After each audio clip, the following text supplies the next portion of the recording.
साहब कितनी चाय? अरे बेटा राहुल तुम। अरे पापा आप? चाय वाला इसका पापा है? नमस्ते पापा, कैसे हैं आप? खुश रहे बेटा, मैं तो ठीक हूँ। तू बता तू कैसा है? मैं भी। अरे राहुल, ये कौन है? अंकिता, इनसे मिलो। ये मेरे मुंह बोले पिताजी हैं। और पापा जी, ये आपकी बहू। अरे वाह बेटा, ये तो बहुत सुंदर है। जीती रहो बेटा। अरे राहुल, इनको समझा लो, ये क्या बहू बहू लगा रखा है। अगर तुम्हें इनसे रिश्ता रखना है तो रखो, मुझे ऐसे फटीचे लोगों से कोई भी रिश्ता नहीं रखना। अंकिता, ये क्या बिहेवियर है? अरे मेरे पापा है वो, भले ही मुंह बोले हैं, लेकिन इन्होंने मुझे सगे बेटे से भी बढ़ के प्यार दिया है। कोई बात नहीं बेटा, तू उस पर गुस्सा मत कर। मुझे बहू की बात का बिल्कुल बुरा नहीं लगा। देखो, फिर से मेरे को बहू बहू करी जा रहे हैं। तमीज नहीं है क्या इस बुड्ढे को? अंकिता, तुम अपना मुंह बंद रखो, वरना तुम्हारे लिए अच्छा नहीं होगा, समझी ना?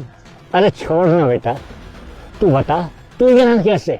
पापा वो क्या है ना, मैं यहीं पर एक प्लॉट खरीदने वाला था, तो सर्दी बहुत हो रही थी, तो सोचा एक एक चाय पी लेते हैं। लेकिन मुझे क्या पता था आप हमें यहीं पे मिल जाओगे। लेकिन आप यहाँ पे क्या कर रहे हो? अरे बेटा, ये चाय की छोटी सी दुकान मेरी है। लेकिन आपका तो कपड़ों का शोरूम था ना, आपका तो इतना अच्छा काम था, तो ये सब क्यों? हाँ बेटा, मेरा शोरूम था, लेकिन उस शोरूम में शॉर्ट सर्किट की वजह से आग लग गई। मैंने मार्केट में से बहुत सामान उधार ले रखा था और बैंकों से भी लोन ले रखा था। वो सारा कर्जा चुकाने की वजह से मुझे सब घर बार बेचना पड़ा।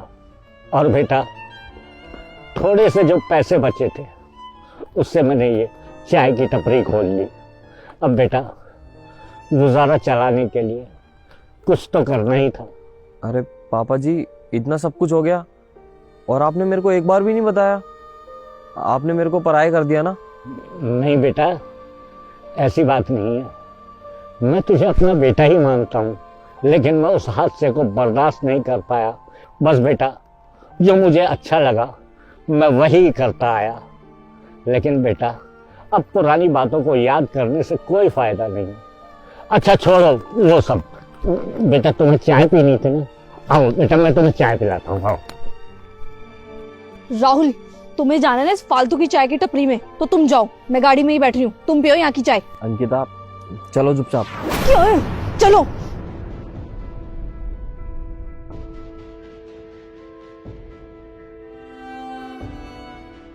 आखिर ये तुम्हारे कौन से पापा हैं जिनके लिए मुझे तुम इतना सब कुछ सुनाए जा रहे हो? अंकिता, थोड़ा धीरे बोलो, अगर उन्होंने सुन लिया ना तो उनको बहुत बुरा लगेगा।